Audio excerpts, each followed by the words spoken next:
Hey Tiger friends, it's Meredith with Tigerlili Resources, and this is going to be an extended version of the video that I just made that I posted on TikTok, because those have to be short.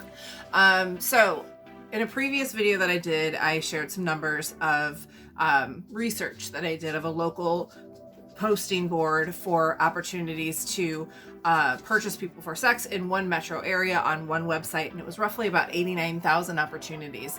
And then I cross-referenced the human trafficking hotline of how many calls that they intercepted for potential victims of human trafficking. And on 1 year, it was average about 4,000-ish phone calls that they intercepted. So the numbers were pretty off in comparison.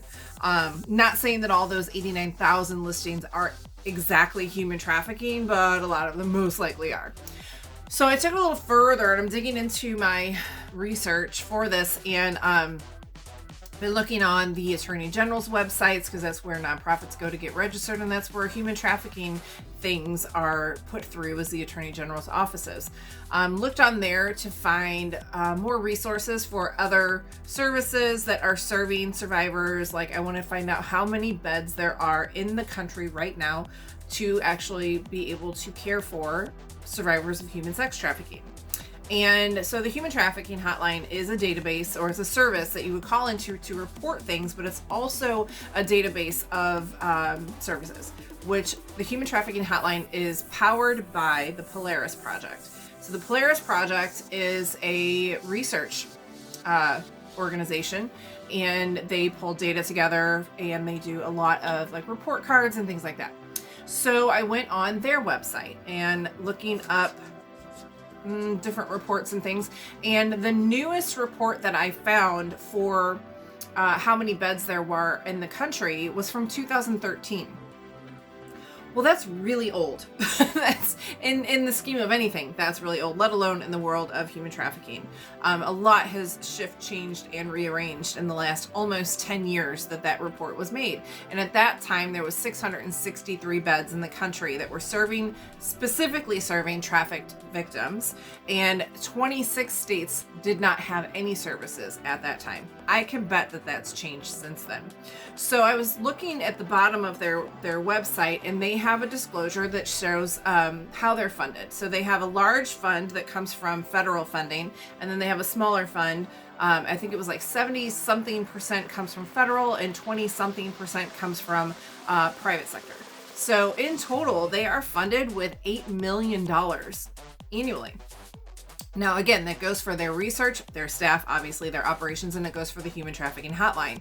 But if they are functioning on $8 million a year, I would want to see that their reports are more accurate and up to date than 2013. That's a place where we go for tools to be able to serve in this field. So I am digging into that a little bit more. I would just wanted to let you know that, like, $8 million.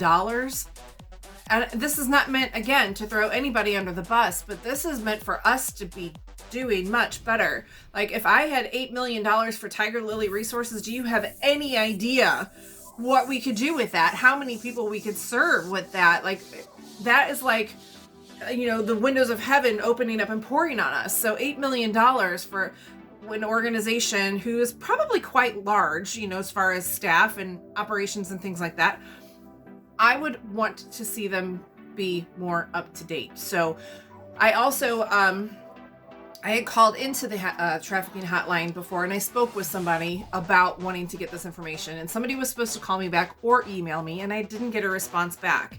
So I text in, because that's an option that you could do as well. I text in to get the information, and I actually shared the screenshots from the text messages on post on like Facebook and Instagram and Twitter and stuff. So if you'd like to read that, you can. It's quite annoying.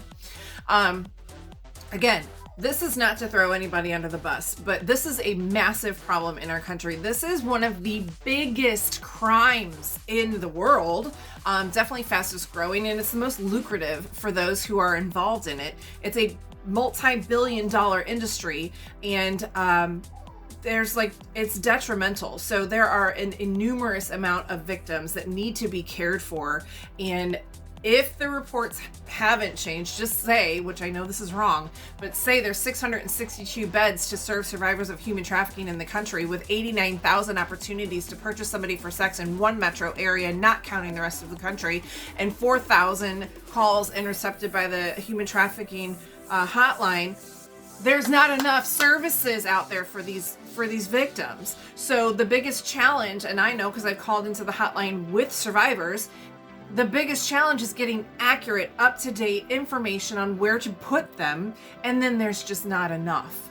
You cannot put a trafficked survivor in a homeless shelter. That's like putting them back out to the wolves. It doesn't work. There has to be services specifically for these victims because it is layers and layers of trauma.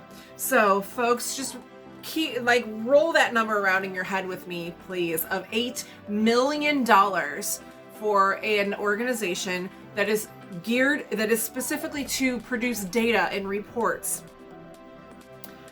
Doesn't give current data and reports. That's just not okay with me. Anyway, might be okay with them. It might be okay with other people. I'm not saying they're not doing a good job, but they're definitely not doing all they could do. So just wanted to share that with you, and I'll let you know what I find out next. So this is Meredith with Tigerlili Resources, and I am signing